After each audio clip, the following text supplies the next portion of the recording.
Hello friends, आज हम इस वीडियो में एनसीईआरटी पर आधारित क्लास 6 का ज्योग्राफी बुक से अध्याय 6 पृथ्वी के प्रमुख भूभाग से संबंधित महत्वपूर्ण प्रश्नों को सॉल्व करेंगे, जो आने वाले किसी भी एग्जाम में आपको हेल्प करेगा। इससे पहले ऑलरेडी हमने 5 अध्याय करा रखा है, उसका लिंक डिस्क्रिप्शन में दिया हुआ है या फिर प्लेलिस्ट में जाके आप देख सकते हैं।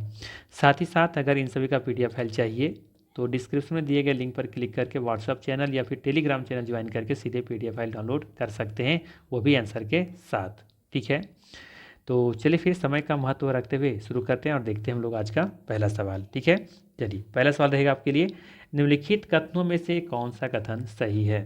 बताना है निम्नलिखित कथनों में से कौन सा कथन सही है। पहला है, एक पर्वत पृथ्वी की सतह का कोई भी प्राकृतिक उत्थान होता है। ठीक है। बी कथन कह रहा है कि 600 मीटर से अधिक ऊंचाई वाली खड़ी पहाड़ी को पहाड़ की संज्ञा दी जाती है।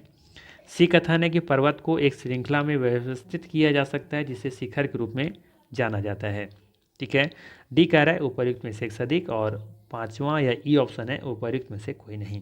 ठीक है, तो चलिए बात करते हैं हम लोग पहला कथन के बारे में। दे रखा है कि एक पर्वत पृथ्वी की सतह को कोई भी प्राकृतिक उत्थान होता है। बिल्कुल ही कथन सही है। सीधी सी बात है कि एक पर्वत क्या होता है, पृथ्वी की सतह से एक उठा हुआ भाग होता है। उत्थान होता है क्या, उठा हुआ भाग होता है, तो ये प्राकृतिक उत्थान होता है ये पर्वत। ठीक है, प्राकृतिक क्यों कि प्राकृतिक के द्वारा ही तो बनता है ये। ठीक है, उत्थान होता है, उठा हुआ भाग होता है, तो बिल्कुल कथन सही है। सिंपल सा एनसीईआरटी का लाइन लिखी गई है। बी कथन कह रहा है कि 600 मीटर से अधिक की ऊंचाई वाली खड़ी पहाड़ी को क्या कहते हैं, पहाड़ की संज्ञा दी जाती है। ठीक है, तो ये भी कथन सही है। 600 मीटर से अधिक ऊंचाई है, और ये देखेंगे ध्यान से कि ये खड़ी पहाड़ी होनी चाहिए कुछ इस तरीके से। ठीक है, तो इसे क्या कहा जाता है, पहाड़ की संज्ञा दी जाती है। ये भी कथन सही है। और अगर 600 मीटर से कम की ऊंचाई वाला हो तो उसे हम लोग क्या कह सकते हैं, उसे हम लोग पठार कह सकते हैं। लेकिन ध्यान रखना है कि उठा हुआ भाग नहीं होना चाहिए, कुछ इस तरीके से होना चाहिए, है ना, ऊपर समतल होना चाहिए, उसे पठार कह सकते हैं। ठीक है, तो ये बी कथन बिल्कुल यहाँ पे सही है। राइट। अब सी कथन कह रहा है कि पर्वत को एक श्रृंखला में व्यवस्थित किया जा सकता है, जिसे शिखर के रूप में जाना जाता है। नहीं, शिखर के रूप में नहीं, इसे पर्वतमाला के रूप में हम लोग जानते हैं। ठीक है, पर्वत को एक श्रृंखला में अगर व्यवस्थित करें तो ये पर्वतमाला कहलाएगी, ना कि शिखर कहलाएगी। ठीक है, तो सी कथन यहाँ पे गलत है। ये भी एनसीईआरटी का लाइन था, सिर्फ यहाँ पे पर्वतमाला होना चाहिए था। तो ए और बी सही नहीं हुआ यहाँ पे, तो डी ऑप्शन सही हो जाएगा। उपर्युक्त में से एक से अधिक यहाँ पे सही है, कोई दिक्कत नहीं होना चाहिए।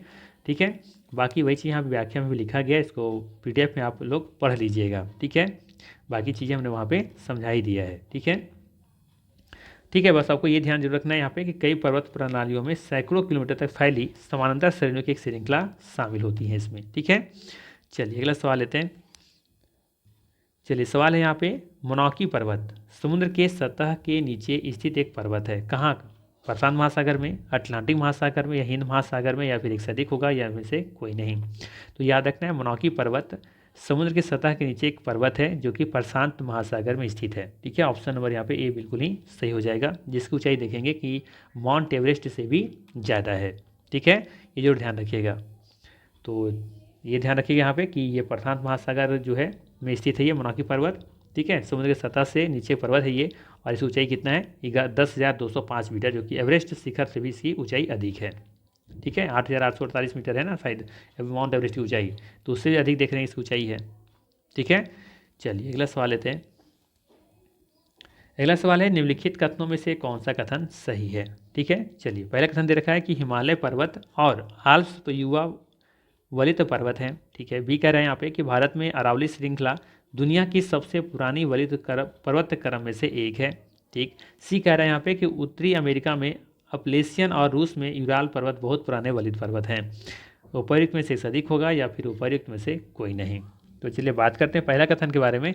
दे रखा है कि हिमालय पर्वत और आल्प्स युवा वलित पर्वत है। बिल्कुल ये कथन सही है। आप लोग जानते होंगे, पहले पढ़ चुके होंगे कि हिमालय पर्वत क्या है, एक युवा वलित पर्वत है, फोल्डेड माउंटेन है जो कि युवा है।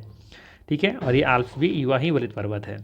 बी कथन में दे रखा है, भारत में अरावली श्रृंखला दुनिया की सबसे पुरानी वलित पर्वत क्रम में से एक है। ये भी कथन सही है, और भी याद रखना ये एक अवशिष्ट पर्वत के उदाहरण है। ठीक है, और ये अरावली पर्वत देखे होंगे कि ये गुजरात के बॉर्डर से शुरू होकर के ये पूरा राजस्थान में फैला हुआ है, और ये दिल्ली के बॉर्डर तक गया हुआ है। ठीक है, कोई दिक्कत नहीं होना चाहिए। और शायद ये अरावली जो पर्वत श्रृंखला इसकी सबसे ऊंची चोटी के बारे में बात करें तो गुरु शिखर है। ठीक है, और सी कथन दे रखा है कि उत्तरी अमेरिका में अपलेशियन और रूस में यूराल पर्वत बहुत पुराने वलित पर्वत हैं, ये भी कथन सही है। ठीक है, तो ये उत्तरी अमेरिका में है अपलेशियन और रूस में है यूराल पर्वत, जो कि ये बहुत पुराने वलित पर्वत हैं। तो तीनों कथन यहाँ पे सही है, तो डी ऑप्शन यहाँ पे क्या हो जाएगा, सही हो जाएगा। ठीक है ना। अगला सवाल है, निम्नलिखित कथनों में से कौन सा सही है। ठीक है, पहला दे रखा है, ब्लॉक पर्वत तब बनते हैं जब बड़े क्षेत्र टूट जाते हैं और लंबवत रूप से विस्थापित हो जाते हैं। बी कथन है कि उठे हुए ब्लॉकों को द्रोणिका और निचले ब्लॉकों को हॉस्ट कहा जाता है। सी कथन है कि राइन घाटी और यूरोप में वॉशिस पर्वत ऐसे पर्वत क्रम के उदाहरण हैं। तो चलिए बात करते हैं यहाँ पे पहला कथन के बारे में। दे रखा है कि ब्लॉक पर्वत तब बनते हैं जब बड़े क्षेत्र टूट जाते हैं और लंबवत रूप से विस्थापित हो जाते हैं। बिल्कुल कथन सही है। ठीक है, ब्लॉक पर्वत तब बनते हैं जब बड़े क्षेत्र क्या होते हैं, टूट जाते हैं और कोई क्षेत्र जो होता है लंबवत रूप से नीचे धंस जाता है। ठीक है, तो उसे क्या कहा जाता है यहाँ पे, ब्लॉक पर्वत। ठीक है, बी कथन कह रहा है कि उठे हुए ब्लॉकों को द्रोणिका और निचले ब्लॉकों को हॉस्ट कहा जाता है। ये कथन गलत है। ठीक है, उठे हुए भाग को उत्खंड भ्रंश कहते हैं, जिसे हॉस्ट भी कहा जाता है, और निचले ब्लॉकों को क्या कहते हैं, द्रोणिका भ्रंश कहते हैं, जिसे ग्रेबोन भी कहा जाता है। ठीक है, तो ये कथन यहाँ पे गलत है। सी कह रहा है कि राइन घाटी और यूरोप में वॉशिस पर्वत ऐसे पर्वत क्रम के उदाहरण है, तो ये कथन सही है।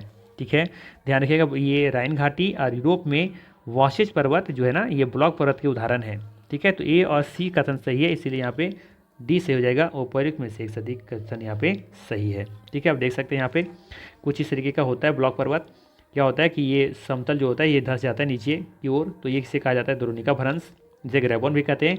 और ये ऊपर जो भाग है, उठा हुआ भाग, ठीक है, इसे क्या कहेंगे, उत्खंड भ्रंश, जो कि इसे हॉस्ट भी कह सकते हैं आप। ठीक है, तो ध्यान रखिएगा। बाकी ध्यान रखना यहाँ पे कि ब्लॉक पर्वत तब बनते हैं जब बड़े क्षेत्र टूट जाते हैं और लंबवत रूप से नीचे विस्थापित हो जाते हैं। उठे हुए ब्लॉकों को क्या कहेंगे, उत्खंड कहेंगे या तो हॉस्ट कहेंगे, और नीचे ब्लॉकों को द्रोणिका भ्रंश या ग्रेबेन कहेंगे।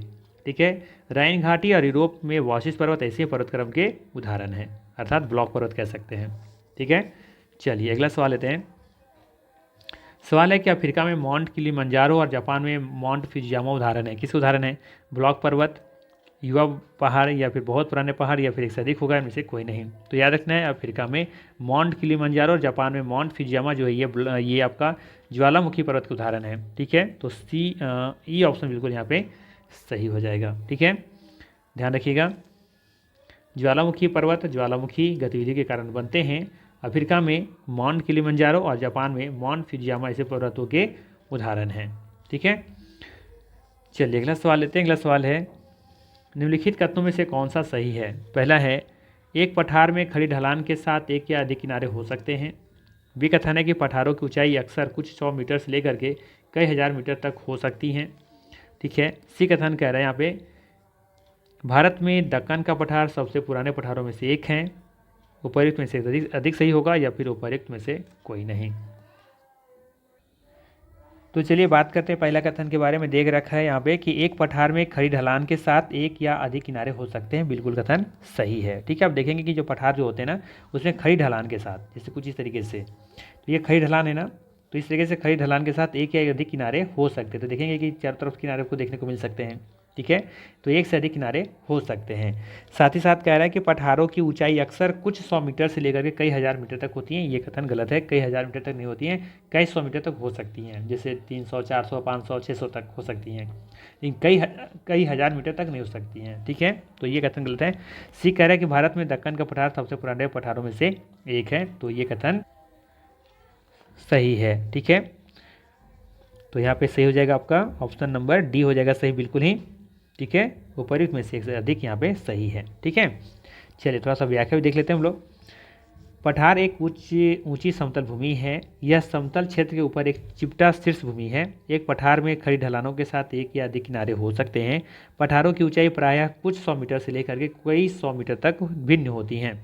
पठार पर्वतों जैसे युवा या पुराने हो सकते हैं। भारत में दक्कन का पठार ये सबसे पुराना पठारों में से एक है, और देखेंगे ये प्रायद्वीपीय पठार जो है ना, उसी का हिस्सा है।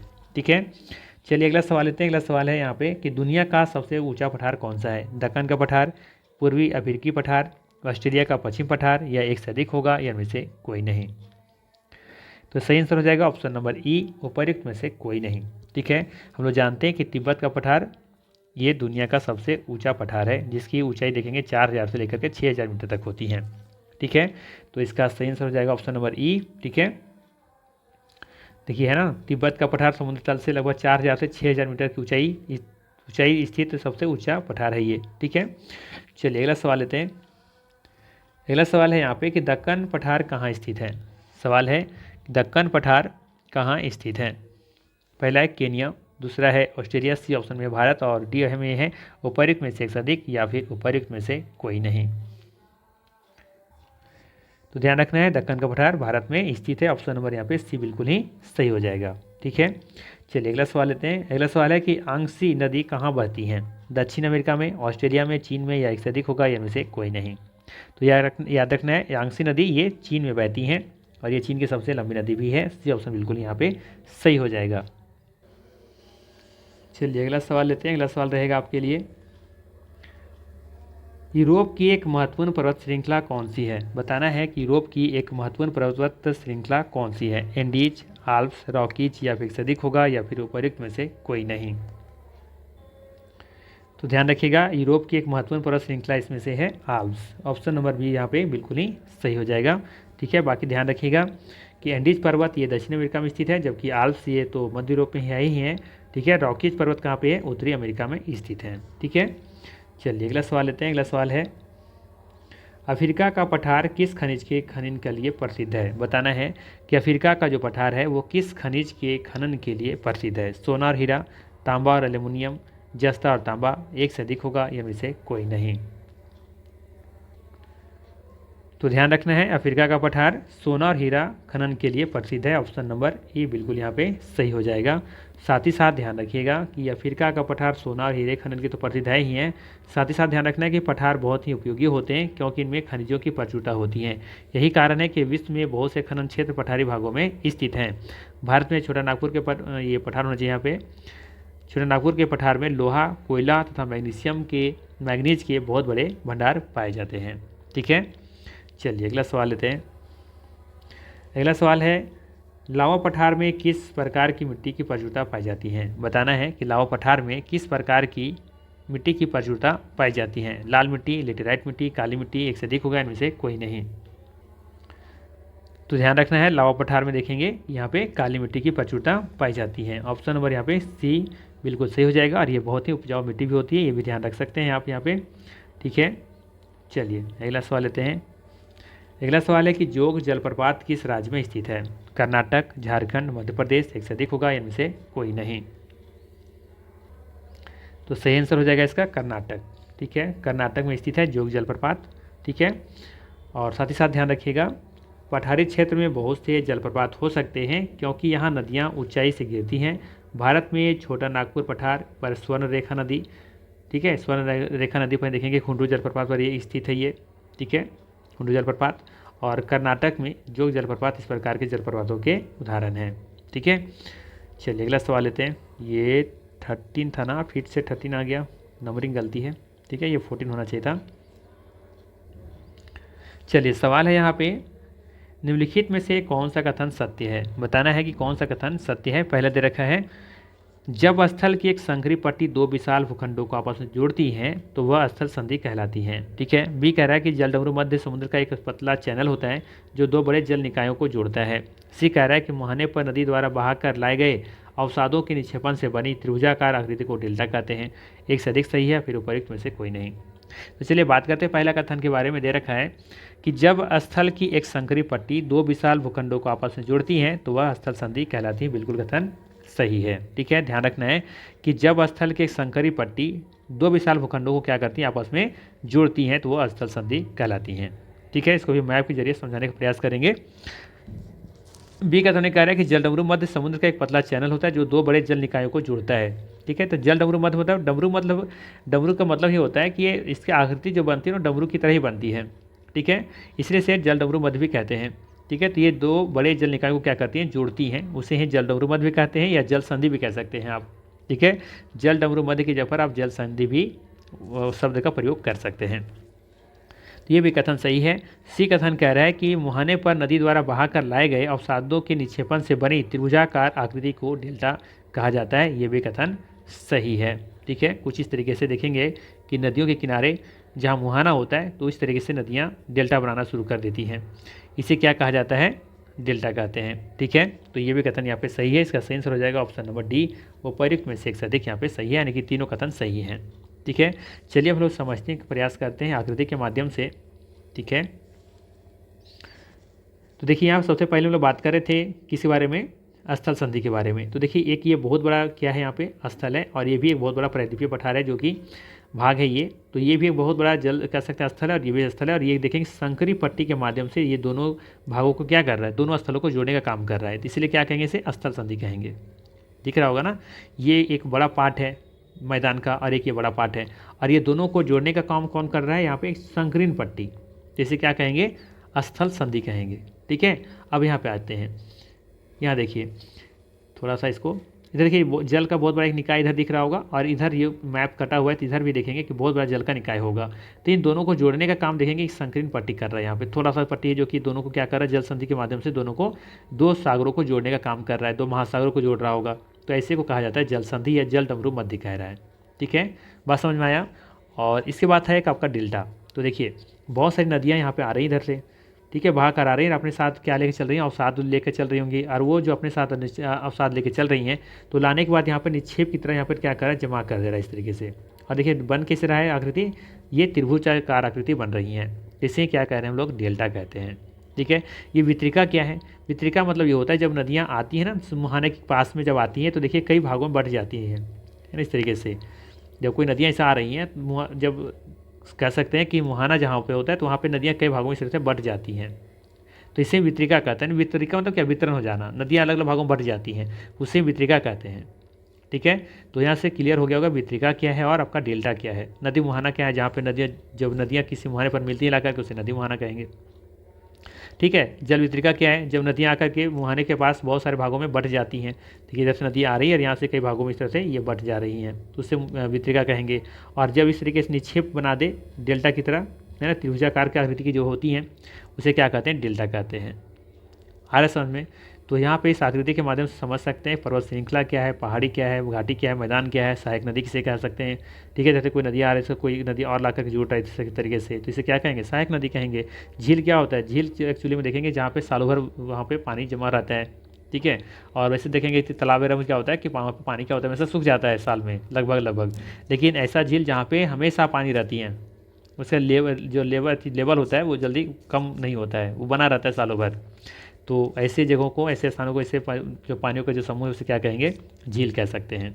ठीक है, द्वीप क्या होता है, द्वीप कह सकते हैं कि जिसके चारों तरफ क्या हो, पानी ही पानी हो, जिसके चारों तरफ कोई ऐसा स्थल क्षेत्र जिसके चारों तरफ पानी ही पानी हो, उसे क्या कहेंगे, द्वीप कहेंगे।